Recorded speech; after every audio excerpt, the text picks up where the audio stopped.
So good afternoon, everyone, and welcome to the National Roundtable on the economy, specifically focusing on tariffs today. My name is Shazia Moldina. I'm the National Deputy for the Future of Business Portfolio at the Economic Planning Board. Thank you for joining us today. So today's session is an economic update for business owners with a specific focus on tariffs, what we're seeing right now, what this may mean for costs and supply chains, practical next steps, and support that you can access. This would include advisory services and other key support avenues as you're navigating these challenging times. Before we get into it, a few quick housekeeping items. This presentation is being recorded and the recording will be shared with the attendees afterwards. If you do have any questions, and we certainly do encourage questions, interactions, please do submit them using the Q&A feature, and I will definitely make sure that we get to them and I'll address them or provide them to the presenters.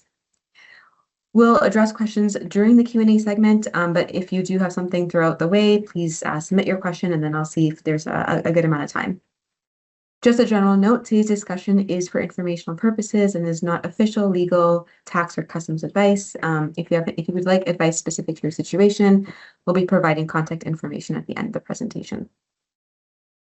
That being said, I'm excited to introduce our awesome speakers that are joining us today from BDC.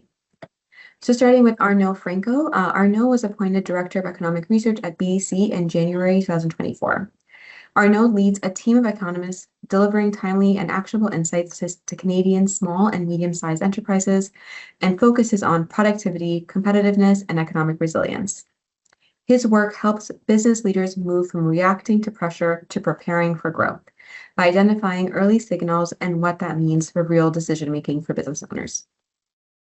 Next is Aurie Fayad, who is a Senior Account Manager at BDC, where she supports entrepreneurs through financing solutions to help SMEs grow and navigate complex business challenges. Aurie brings a diverse professional background combining consulting, operational roles, and direct experience working with subject matter expertise across various industries. Aurie holds a bachelor's degree in engineering and a master's degree in international business, and so has a great amount of experience in education and has gained international experience through studies and professional engagements abroad. And we have Krispis, who is a dedicated and results-driven senior client partner with BDC Advisory Services.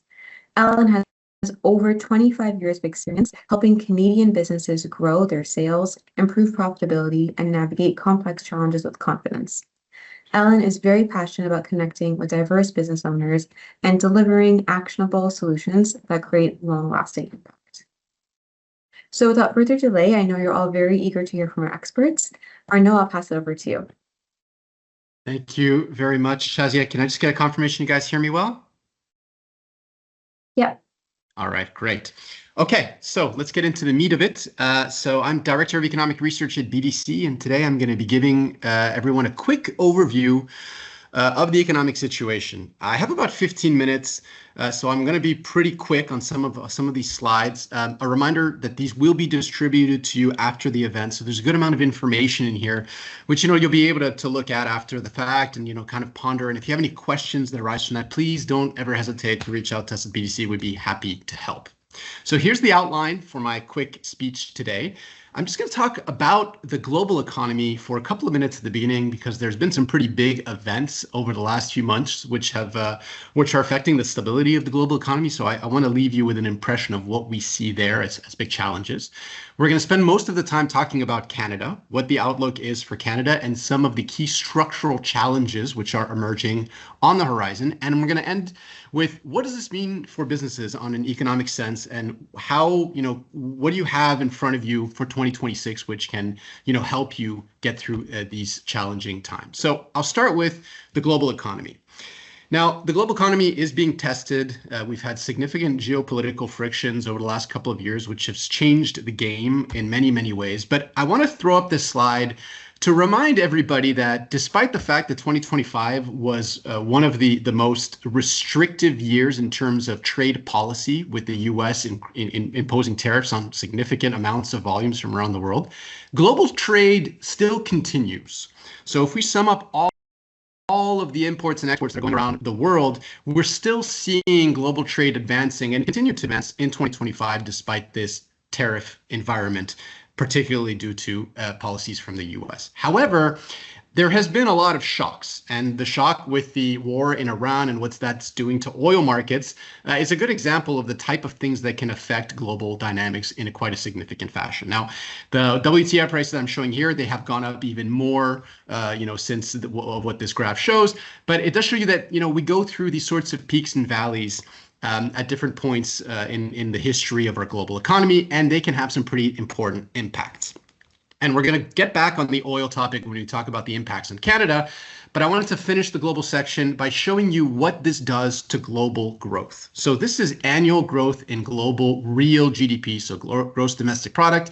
And you can see that 2023, 24, and 25 were actually pretty good years. We had above 3% growth on the global level. But in 2026, our expectations for growth are pulled back actually quite a bit to an increase of 2.5%. And I'll say that for 2027, currently we're expecting 2.9%, but it's a wild card. We really don't know. Should this Iran conflict continue to drag on and last longer than what we were expecting, it could actually have some pretty significant impacts on 2027 growth. So the global economy is slowing in 2026, and it has to do with a combination of these tariffs, which are reducing economic demand in major countries, and also external shocks like the Iran crisis. So let's talk about Canada. First of all, we came here to talk about tariffs, and I'll just start with a slide that shows that tariffs in the US are still in place. So there's 50% tariffs on aluminum, steel, and copper. Those are the ones that hit particularly hard, 25 on cars and light trucks, and a number of other tariff categories that have been put in. I'm not going to go through all of them, but suffice to say that Canada is in a more disadvantageous place vis-a-vis its relationship in the US this year than it was at the beginning of 2025. Now, in terms of the actual impact on our economy, it comes primarily through exports. So when tariffs are put in, it makes it harder for Canadian companies to export, and that hurts our GDP. And what you can see here, our total merchandise exports from Canada actually did fall in 2025.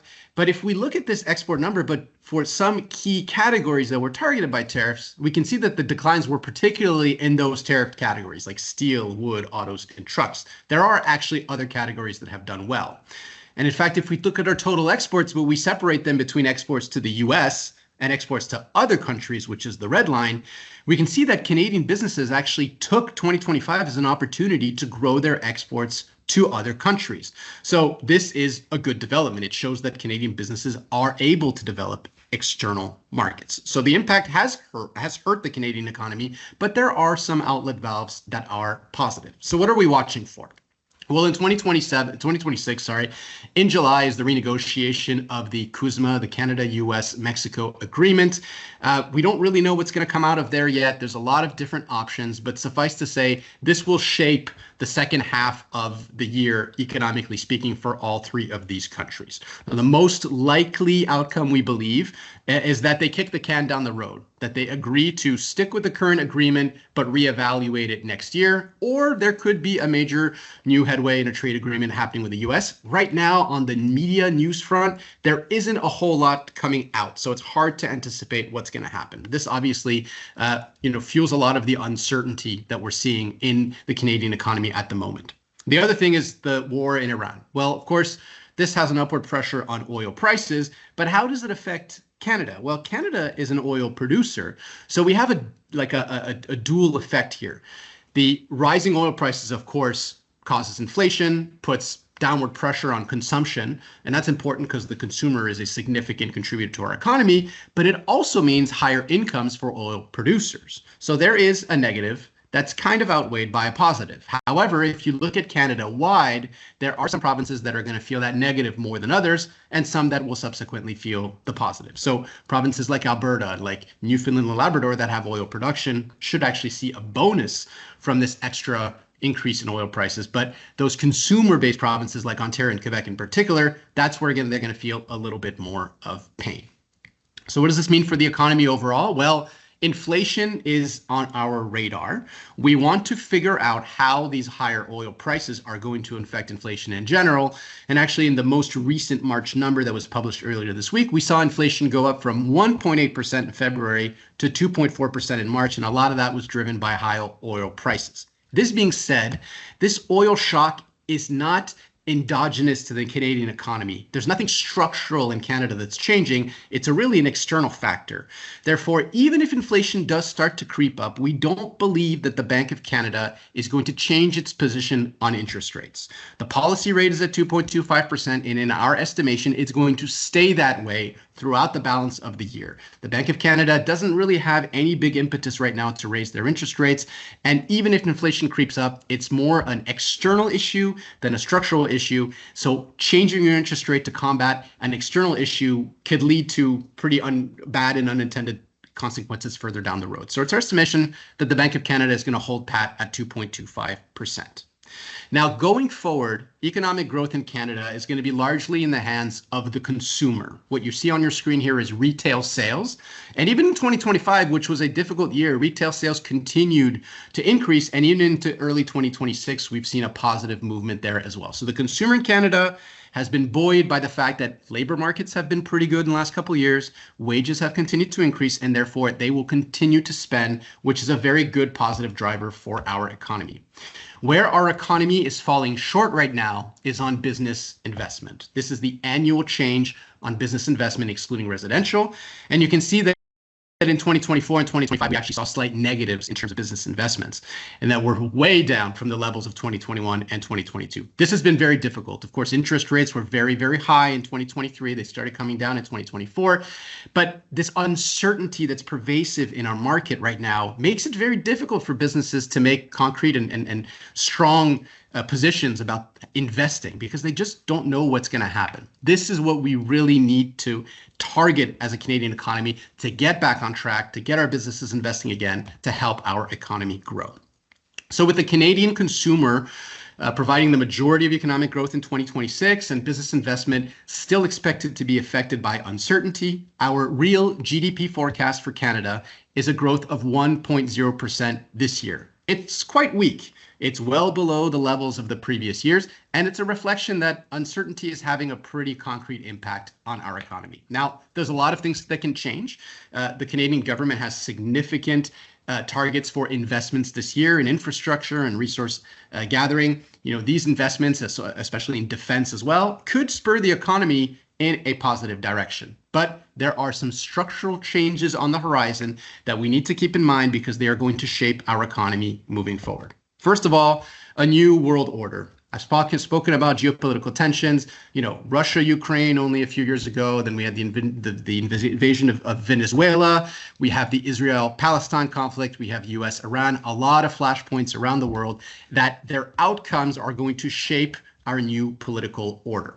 This has spurred a strong uptick in defense spending, not only in Canada, but in many countries across the world. This is good for our economy. It provides a lot of domestic opportunities to develop new technologies, and not only existing technology, but also spending in R&D, which we desperately need in order to keep track with this rising defense spending from our allies.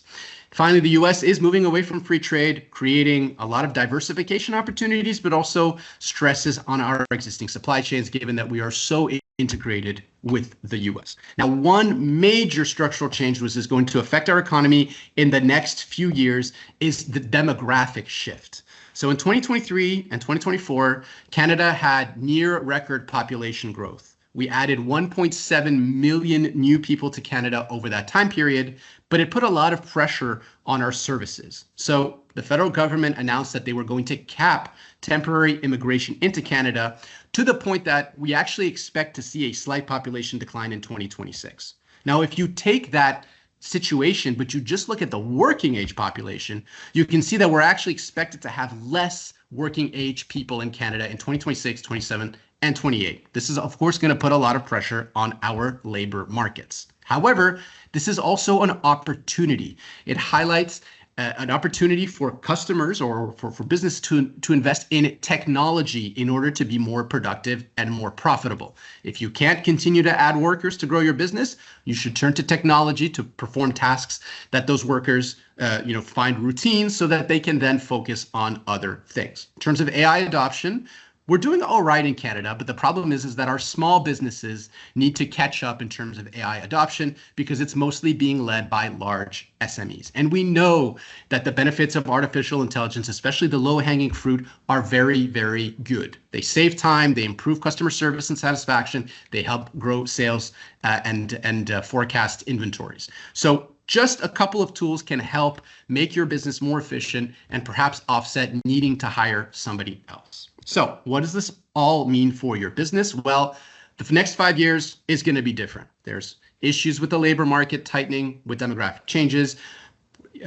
Artificial intelligence and technological adoption are emerging as major opportunities for businesses to become more productive.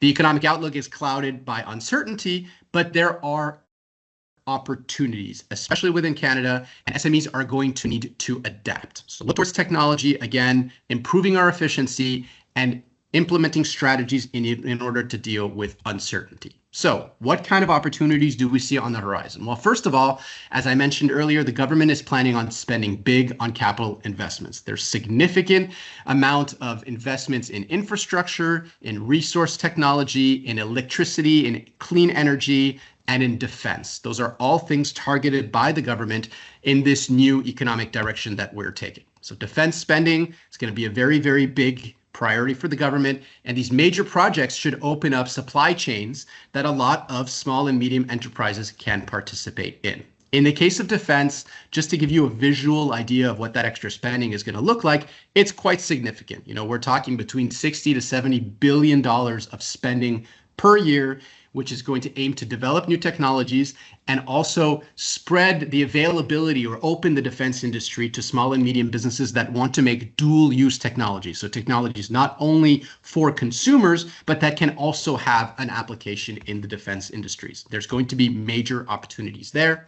And in terms of the major projects, these are just 5 that have been stated as nation building projects by the Canadian government, but there are plenty more that have been talked about, especially around the Arctic area and their link with sovereignty. So we're talking about resource extraction, like another line at LNG Canada, new mines for copper and other minerals, and also more infrastructure technology. So expansion of our ports, building new ports that will allow us to increase our trade with other countries of the world. So I'm going to wrap it up then. I'm going to just a quick conclusion. Uncertainty is not going away. 2026 is going to be a year where, you know, the geopolitics continue to throw sticks in the way of us being a stable global economy.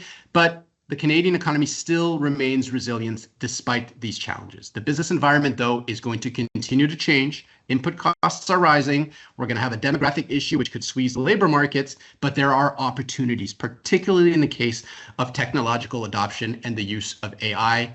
And we encourage very, very much our businesses to look into how to make your own business more technologically advanced. What sort of softwares, ERPs, CRMs do you need to put into place so that you can leverage your data and stay profitable in this challenging time? So I'm going to cut it off here, and I think we're going to move on to my colleagues on the advisory side. Awesome. Thank you so much, Arnaud. That really set the stage super well. And I really like the opportunities that you set out as we look to the new economic direction.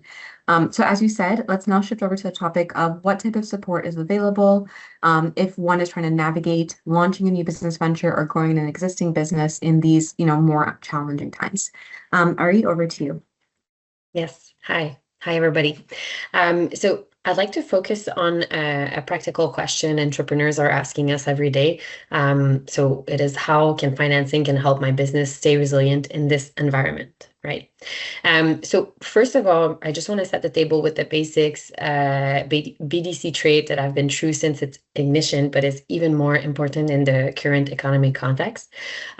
So working with BDC has always provides with great flexibility, such as higher percentage of financing, capital postponement to protect your cash flow, interest rates, interest rate plans depending on your situation, possibility of prepayment with no penalty. And another very important thing to note is that we also have financing terms and conditions that are valid for the entire term of the loan, meaning that we're a patient lender and we will be supporting you efficiently through good and bad times. So those quality are have been true, but are even more an advantage of working with together in this current economic context.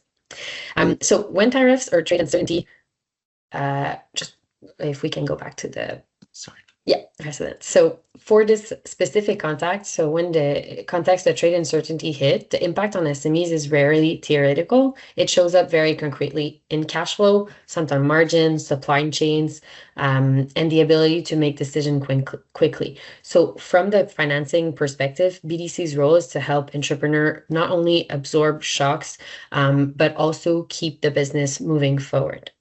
In practice, it means a couple things. So liquidity, tariff can increase costs almost overnight or delay collection. So access to liquidity help business protect their cash position while they adapt.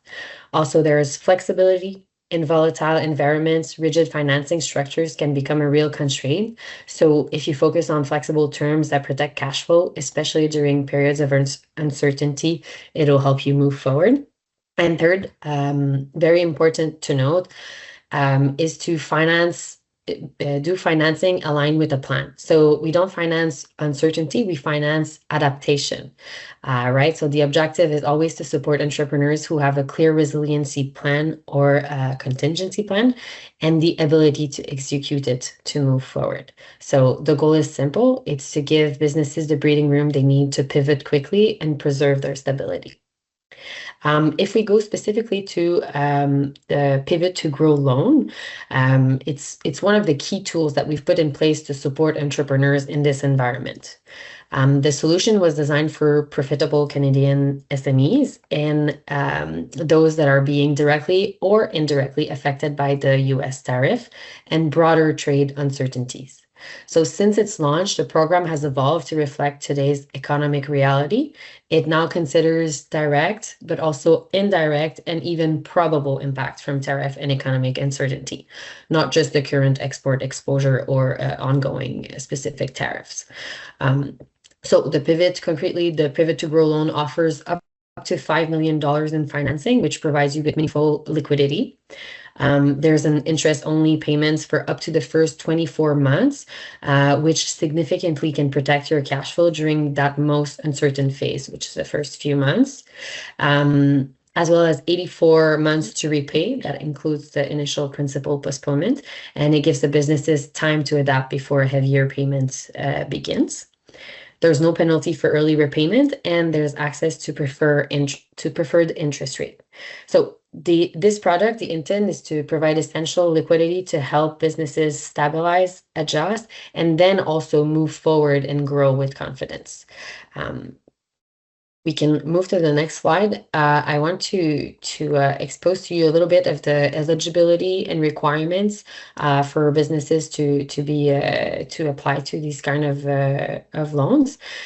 So important to note that Pivot to Grow loan is both targeted and inclusive.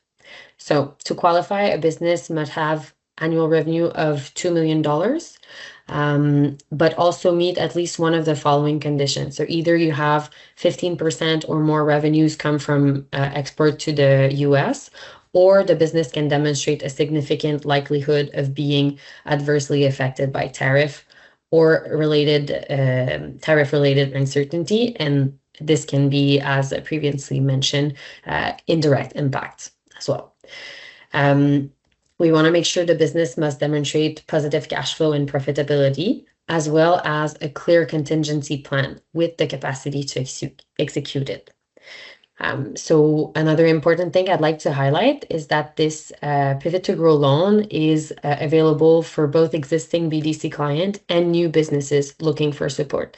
The solution was designed for all businesses that were viable before the tariff and are taking deliberate, proactive steps to adapt. It's really to support you in this ongoing time moving forward.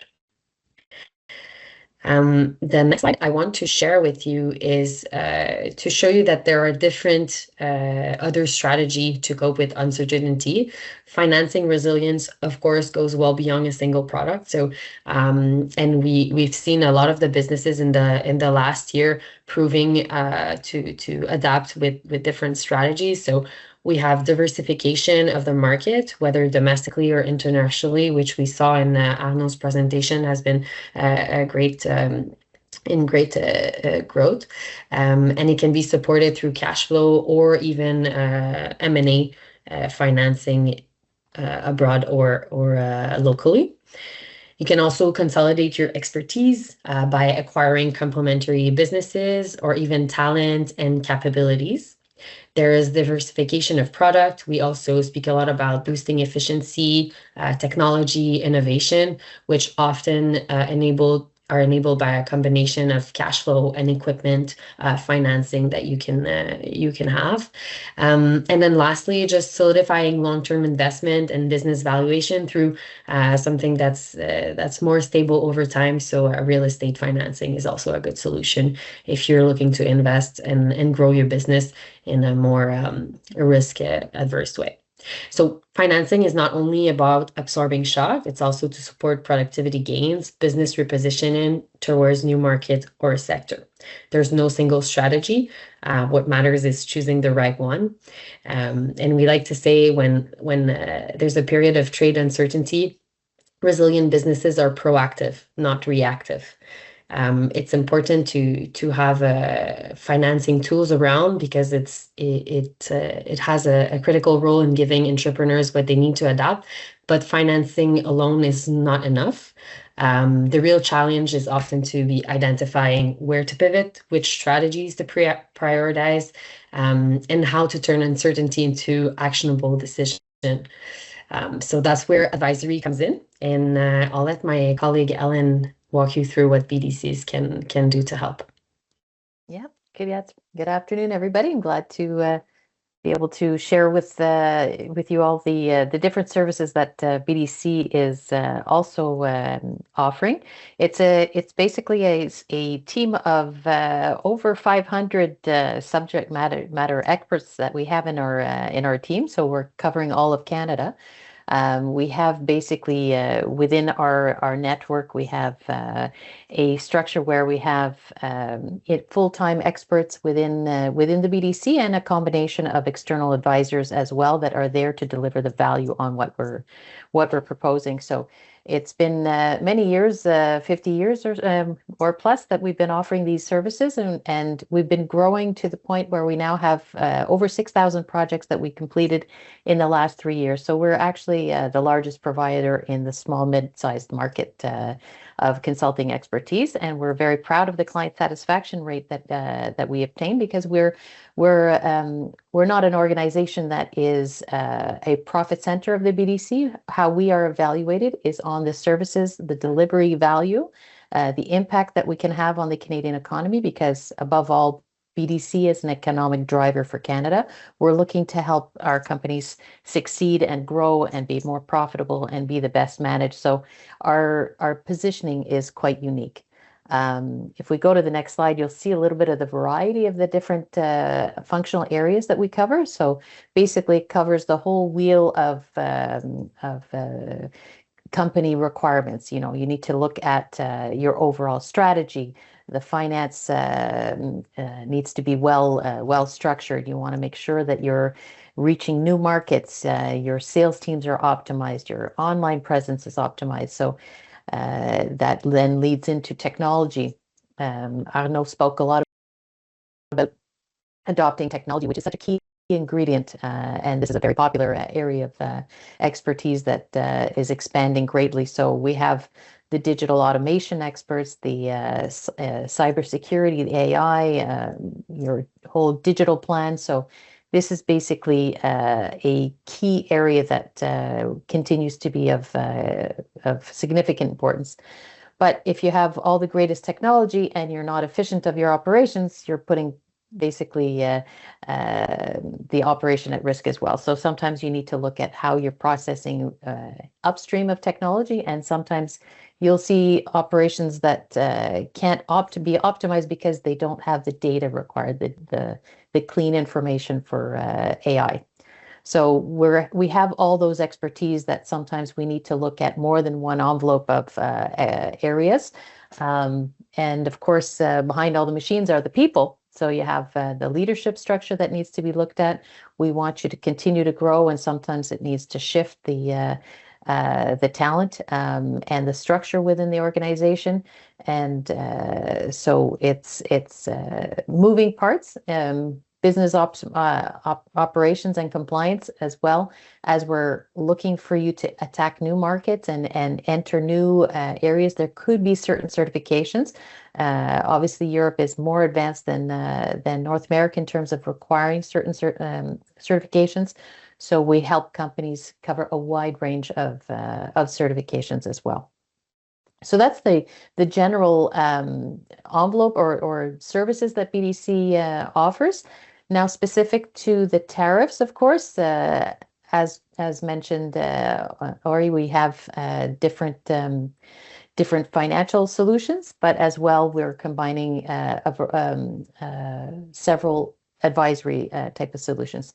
So basically, similar criteria, but we have an entry type of solution that is basically if clients are questioning and they just want to have a discussion with an expert in a key area, financial structuring, your operational or supply chain efficiency, or your market diversification, you can sign up for a virtual consulting session that basically gives you a chance to have that sounding board, and we'll be digging into what key information we can provide you to give you the confidence to move forward.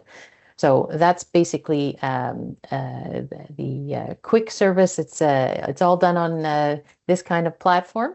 Works quite readily. So you'll have a link on the last page that you can sign up for that if you're interested. Then we have on the next page, we have a more elaborate, an assessment that gets a little bit more involved.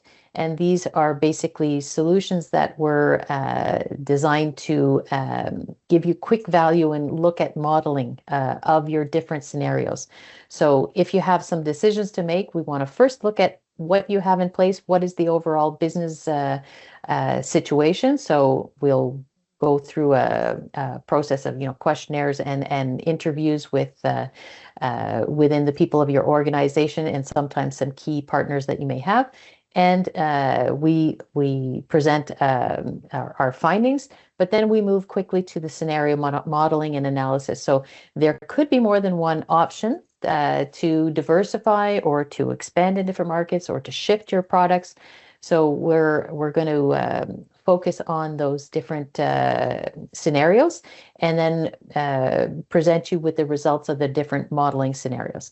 And in the last phase, of course, strategy without implementation, we want a little bit around the bones to help you make sure that you're able to move that forward. So that roadmap that outlines the different steps, we want to make sure that you have the necessary support to implement it, get the ball rolling, basically. And then the last aspect of the trade plan is this one gets when we go specifically deep into it, one of the options. So we'll still start with an overall analysis of the business, but once we've gotten a lay of the land, we're then going to choose, with your agreement, of course, one is the key pain point or opportunity to improve. So is it the financial function? Is it your operational or supply chain? Is it your diversification of your market, or is it the industry diversification? So based on the choice that we agree upon, you would be matched with an advisor who has a very specific expertise in the deeper understanding of that option that you choose. And so the difference in the value from the 25 to 40, this is where we really do customize the solution. It's not going to be just a cookie cutter. It can be in the sense that we have a framework, but there's cases where we need to look at customizing specific ingredients of the solution that we were providing to make sure that we bring you the value necessary. So that's basically a high-level review of the different trade solutions. There are some basic criteria. So we want, as I already mentioned, there's the 2 million and in terms of the sales figure, but we want to look at the revenues that have been impacted, or is it that your cash flow has been impacted, your revenue overall, or your cost increase. So these are some general criteria, and you just we basically build a business case around how have you been impacted by the tariffs. That's one particular program, but there's other things coming out. We don't have any details yet, but you'll be able to look on BDC's website here, and this is basically a phenomenal. All my clients always say it's one of the best websites. So you can really access a tremendous volume of articles and blogs, the videos, the courses, and new programs that come out. And of course, all that you can access for in a lot of cases, some free online courses, etc. So I encourage you to look at BDC's website regularly to see what's going on. And as my colleagues mentioned, we want you to be proactive, not reactive. So we want to help work with you and your business to help you build that resilience to pivot. You have a link that you'll have on the deck that gets you right to the tariff program, but look at the larger picture because there's a lot of interesting stuff on the BDC website. And so that's basically a quick summary of BDC, and I'll let you throw back to your animators who will see if there's any questions. Great. Thank you so much, Aurie and Ellen. We really appreciate you sharing your time and expertise with our business community today. So we can now open it up to questions. We have around 20 more minutes. I do see a question in the chat. Okay. So, and this is for all the speakers. Feel free to take it on. So it was great to see the diversification of trade to broader global markets. Is that primarily driven by a few sectors or company sizes?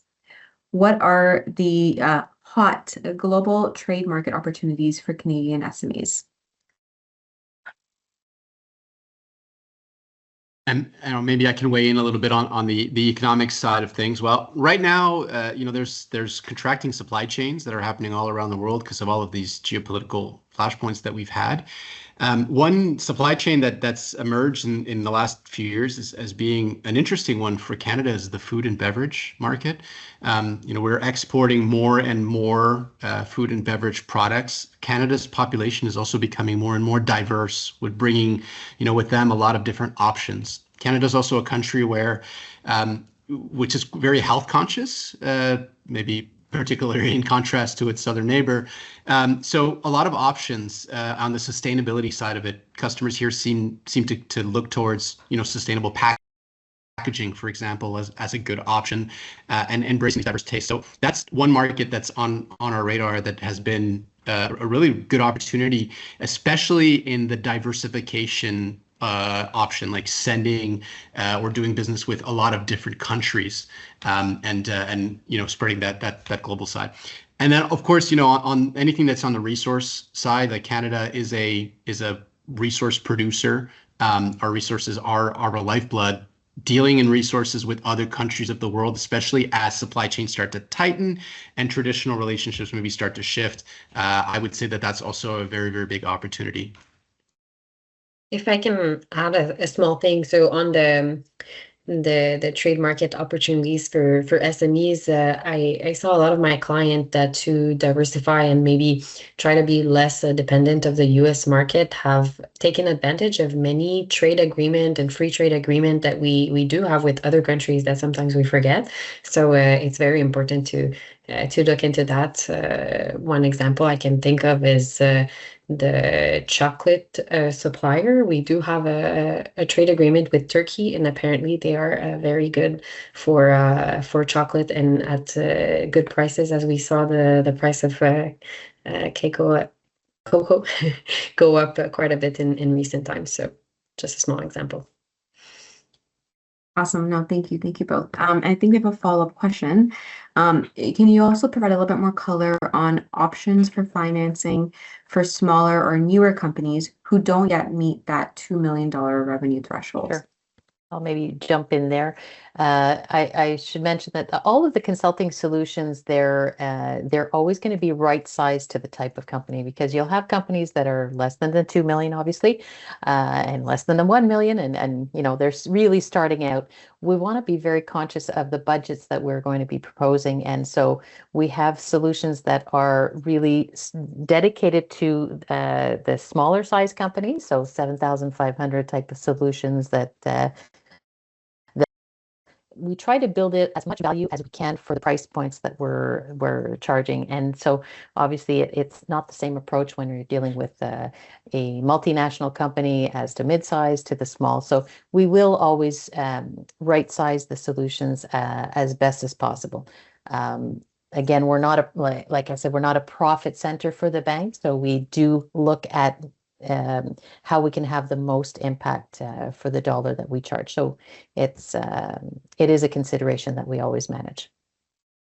And if I can add on the financing side for smaller and newer companies, so we do offer financing for all types of businesses, even startups that are not even incorporated yet. So it's possible to apply to different type of loans, cash flow loans, even real estate, equipments. There's a lot of financing that you can get at any level of revenue.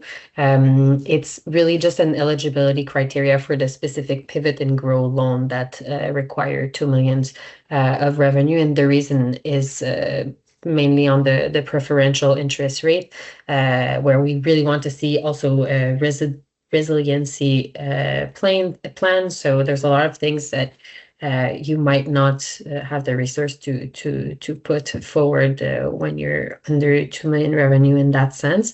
And with the preferred interest rate that are way lower, it's a lot of risk that we take. So there's a play for that as well. But it is possible to apply for other types of financing, definitely when you're under 2 million revenue. Okay, yeah, no, that's something good to know. And I guess, would you say the criteria for those types of that type of financing would be more based on what specific type of loan they're looking for, what they're looking to finance, what that associated business plan and strategy look like? Exactly. So it's really based on the project. So whatever type of project, you can apply to different types of loan. If the loan is to support tariffs, but for a smaller business, it's still possible to apply for financing through a cash flow loan. It's just that it won't qualify for that specific envelope technically, but it's possible to get financing even for smaller business for tariff support. Awesome, thank you. Another question specifically for the food and beverage industry. Any thoughts on the future for takeout or fast food restaurants? What's the best way to survive in this climate? Ooh, that's some pretty specific to food and beverage. So it's probably a little bit outside of my area of expertise. I would just say that consumer preferences are always changing. Right. Whenever we get comfortable is when we realize that things have changed, when we don't realize that they have. So I'd say that the upswing in terms of that sort of market, food delivery services has been very, very strong. So I would say that in terms of standing out, it's finding your niche and making sure that your fundamentals are strong. So Aurie spoke about diversification, but supplier diversification, and that's a really excellent point.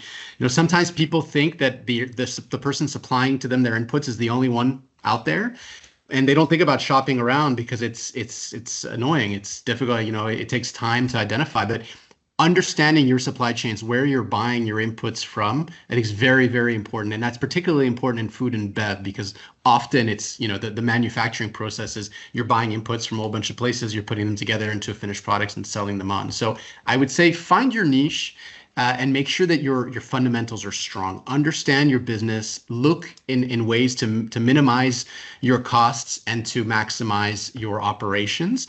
And honestly, pretty much any sector where you find you line up all of those parameters, you should be able to to have at least a decent operating model. And on the Awesome. the depending on the business model, I mean, obviously not takeout in restaurants, but depending on if it's a food producer and they want to access new markets, be it, food chains or retailers, or if they're looking to export products out of country, there's going to be a variety of certifications that can be very important to access those markets. So if you have the ability to look at the market where it's going and what the certifications are going to be required, you might be able to stand away from your competition by investing in those certifications. Thank you both. Maybe a question for me.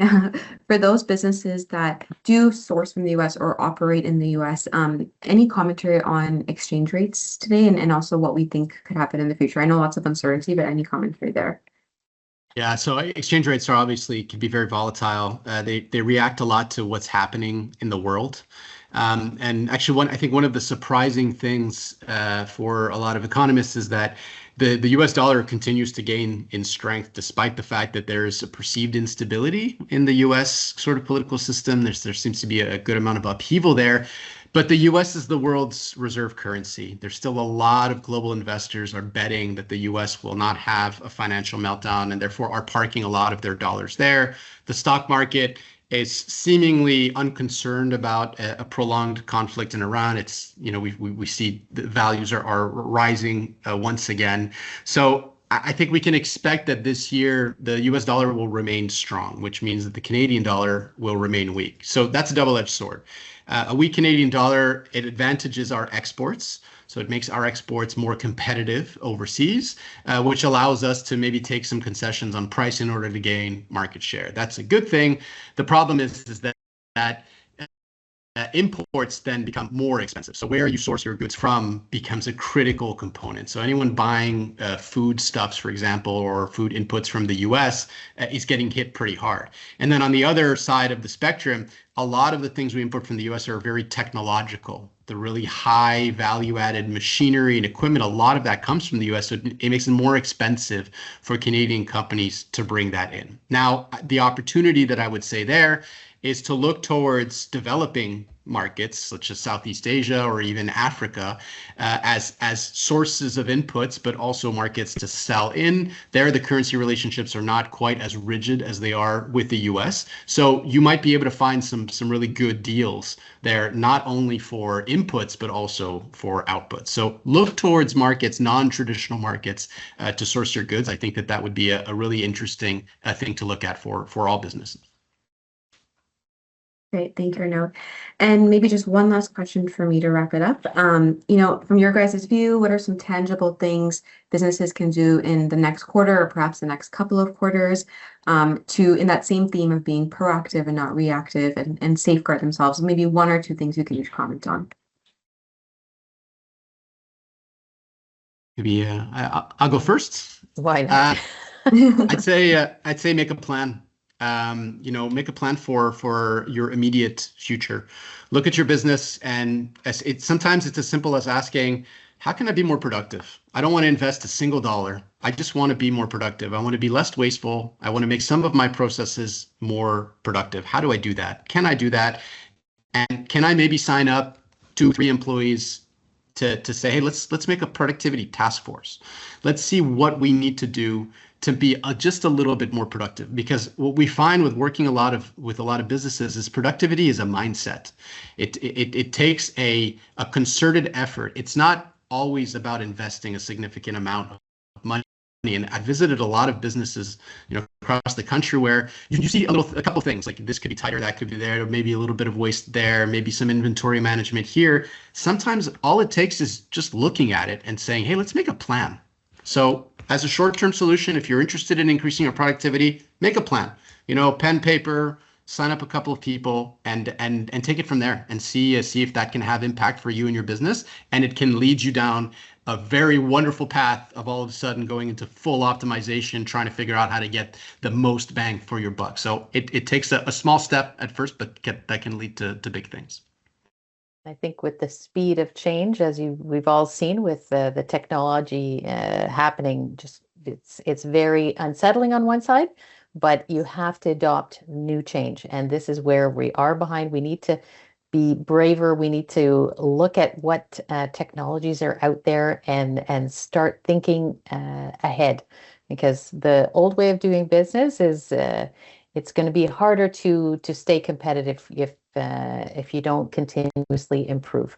And so look at it as a fun exercise of every day you gotta move the needle a bit. So having that plan allows you to actually see, okay, the steps that I need to get to that plan. And it's not going to happen overnight. It's not going to be a revolutionary, like you can't just, spin the page and have everything revolutionized within the company. But you can take a step at a time. And this is where we try to help companies do that pivot, take that confidence to make the step forward. And that's basically our role, is to give the entrepreneurs the confidence to take this decision. You make the decision in the end, but making it with eyes wide open is what we're trying to do always. I think you both made excellent points. So if I can add something to the plan, so keep making a relevant plan, stay agile, and on a more local perspective, we see that that labor shortage might stay an issue for a while. So make sure to keep your key employees involved in the strategic reflection to keep them, interested and around. And on the more productive side, well, it's important to be able to do more with less people. So keep your people involved. Those were all great reflections and insights. Thank you all so much. And now it's, I think it's a good time to wrap up. Really want to thank our speakers again, Arnaud, Ellen, and Aurie. Thank you so much for sharing your insights and resources. And thank you to everyone that attended and for joining and for your questions as well. You'll receive an email with the presentation recording, slides, and some of the key links mentioned today, including how to access some of the support that we've spoken about. If you would like to speak with someone about your specific situation, please feel free to reach out and contact the team. On behalf of the Future of Business Portfolio and the Economic Planning Board, thank you so much again for your time today. Have a great day. This does conclude our webinar. Thanks, everyone. Thanks, Kat. Thank you. Thank you. Goodbye.